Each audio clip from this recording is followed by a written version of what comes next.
Don't go in those trees after dark. It was one of those things you grew up hearing from everyone when you were a kid, at least in this town.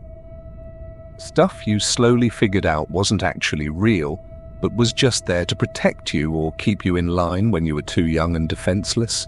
Don't swim too soon after eating, or you'll drown, your dog's at a farm somewhere having a happy life, that sort of thing. And as we grew up, all those little white lies started to unravel. Kids figured out about Santa at the appropriate age, stopped thinking gum would stay in their stomach for 7 years, grew past all those naiveties. All of them except the woods. There's something wrong with those woods. My parents said it, my grandparents said it, my teachers and neighbors said it. Don't go in after dark, and that was that. There was no further explanation, and any questions just got you yelled at. And that was the thing. You wouldn't get scolded for asking about any of the other lies adults told you. You'd maybe get a look of sympathy or something along those lines. But with this, you could tell there was genuine fear behind the yelling. And it's not like there was any evidence that anyone was making any of this up. No one went in those woods after dark, and those that did either came back broken or not at all. John Pfeiffer, the guy that used to own the town's liquor store, was one of them. He'd gone deer hunting one early November morning. I suppose he must have followed a pack of them too far or something. I wouldn't know, I don't hunt, had lost track of time, and wasn't able to make it back before the sun set. His wife spent the entire night at the edge of the trees, screaming his name. The sheriff had to tie her to a tree right outside my bedroom window to keep her from running in there after him. And so she stayed there, arms hanging from a branch, until sunrise, my parents on the back porch, watching the whole time to make sure she didn't go anywhere. I stayed in my room the whole time like I was told, but that didn't stop her sobs from coming through the window. I can still hear them, and I can still see her fallen moonlit silhouette. She was already mourning at that point. They found John the next day, but he wasn't the same. Just muttering some incoherent sounds and shaking. I never really got to see him, I was too young, but that's what people said he sounded and looked like. That's what everyone looked like if they came back. And once they did, there was nothing to do. They wouldn't eat, wouldn't drink water, wouldn't talk, wouldn't move. Like the last of their energy was spent stumbling out of the woods, and that was that. Nothing left. The one person I saw like that was Doreen. She and her twin sister, Becca, decided the whole thing was bullshit back when we were high school sophomores. They went in at night despite all our warnings, despite everyone's warnings. I don't know if that makes Doreen brave or stupid. I don't know if it even matters. Well, Doreen came back, but Becca did not. We tried asking her, but again, she just stood there and then fell to the floor, foaming at the mouth and murmuring something no one could understand over and over again. I remember her eyes, bloodshot and baggy like if she hadn't slept in 3 days, wide and darting all over the place, the only real amount of movement she made after coming back. And Becca, well, Becca was never really found. I guess that's why I'm writing this now, because I know that I'm either going to be a Becca or a Doreen in a couple of hours. And I suppose I just hope someone will find my body with this note, so I don't give the old parents an awful scare when they see me wide and bloody-eyed. So, yeah, take this whole thing as an apology. Because for what it's worth, I really am sorry. Maybe this is dramatic, I don't know. Let me clarify, because I don't think all the weed was morally wrong, but I know Mom and Dad will be disappointed to find out what I was actually doing, and I wish it wasn't something that had hurt them. I guess Fred and I panicked when the cops showed up at our front door, jumped out the back window and ran straight into the woods. We weren't high or anything, just not thinking straight, not realizing we were making a pretty solid mistake coming in here. I'll admit it took a bit for us to figure out what we'd done. not the law-breaking, the running in the woods. By the time we realized where we had actually run to, when all the initial adrenaline spikes had come down and we actually looked around and saw nothing but trees and darkness and nothing else. We did our best not to panic. I mean, we'd both heard all the stories and knew what had happened to every single person that had done what we'd done. So I guess this is my way of giving back somehow. Like maybe if I can just record whatever it is that goes on here, it'll help someone figure out something. So here goes, because I really don't think I have much time and I just wasted a lot of it with all this explaining. Fred froze when he realized where he was, like panic froze. Started shaking and being all quiet. I didn't know what to do. I tried shaking him and moving him and yelling at him, but nothing worked. I even slapped him a few times. He was just terrified. So I eventually just told him to stay put, and that I'd try to retrace our steps a bit to see if we could actually get out of here.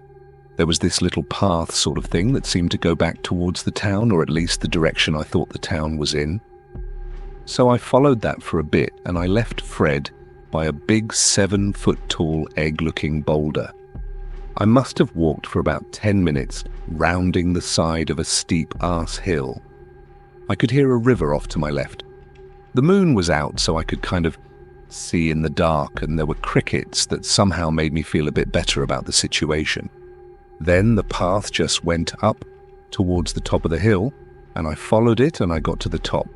And then I realized something almost immediately once I got there. It was like going from one room to another. There was a different energy or something. The air before had been cold and crisp, but suddenly I was hit with a wave of heat and humidity. Uncomfortable and very much in your face, and everything felt so much heavier for some reason. And then I realized the crickets were completely gone, and I couldn't hear the river anymore.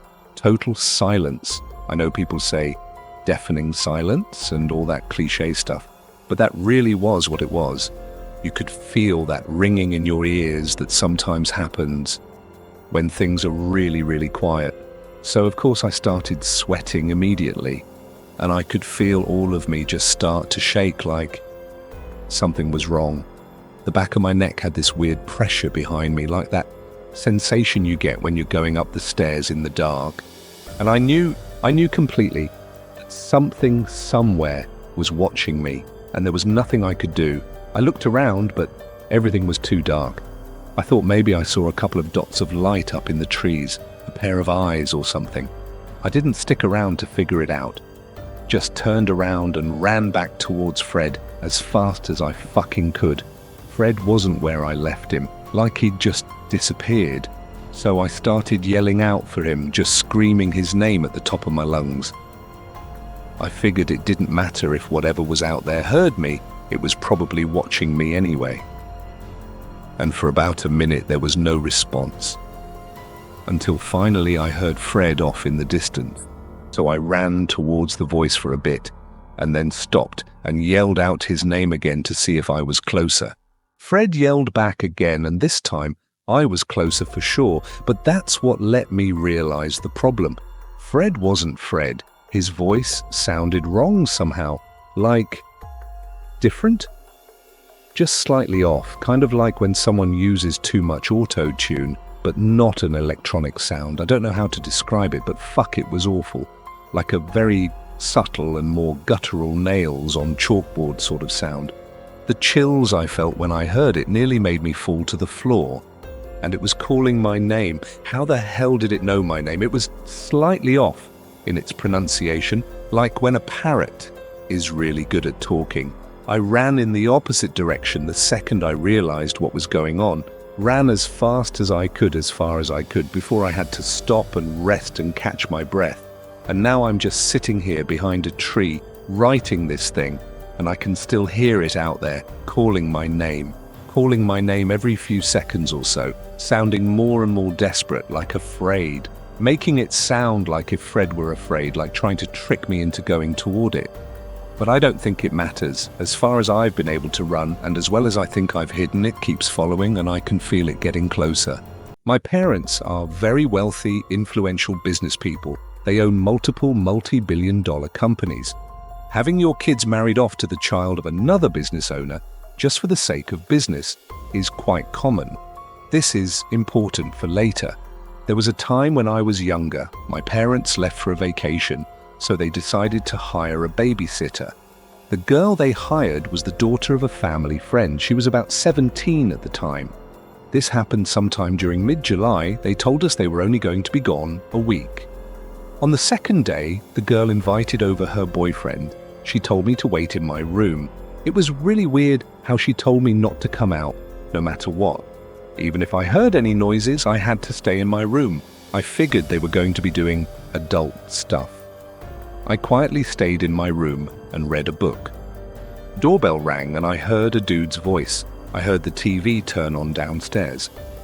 Even though I was told not to leave my room, the curiosity of what they were doing drove me crazy.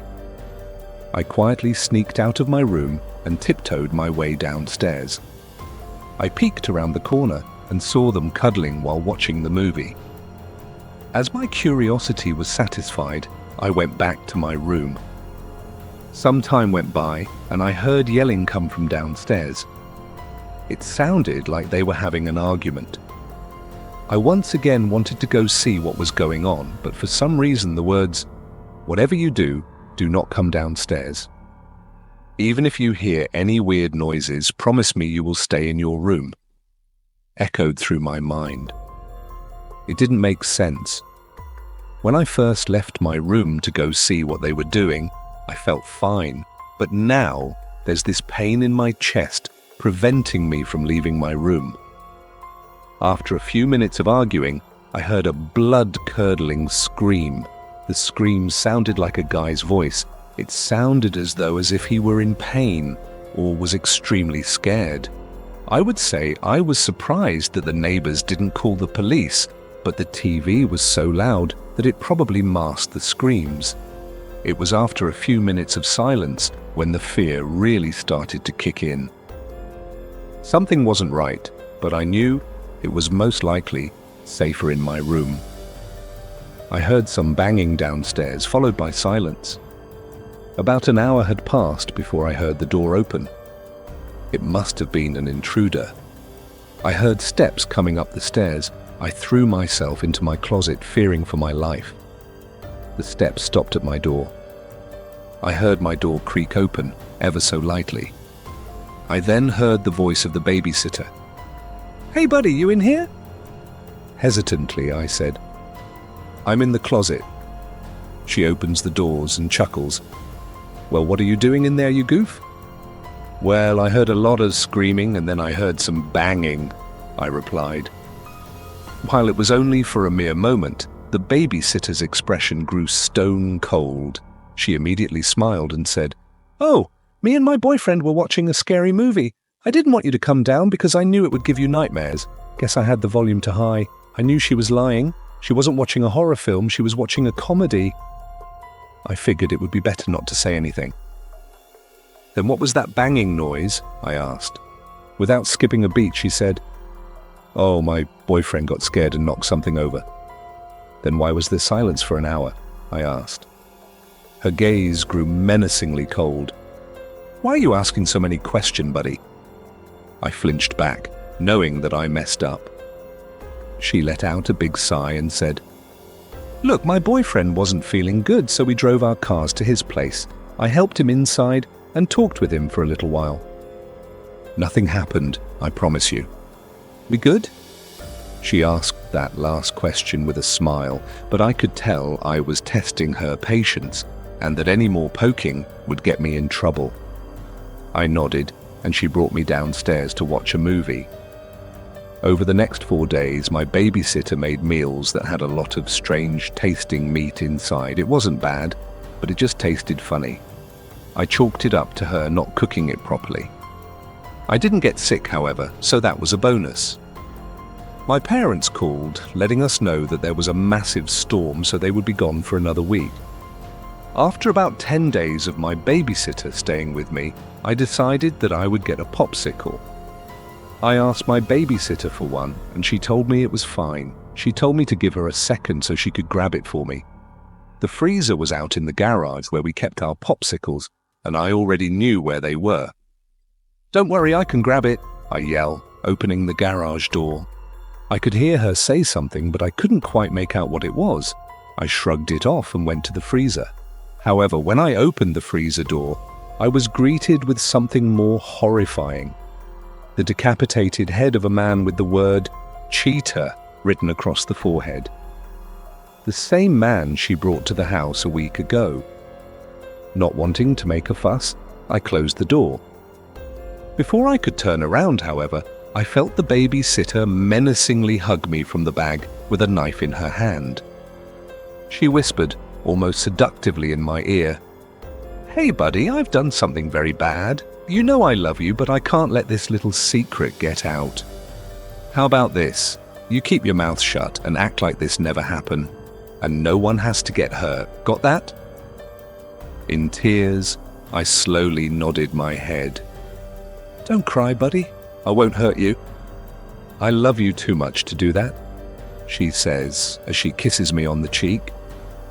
She stabs a popsicle with her knife and walks back into the house, laughing.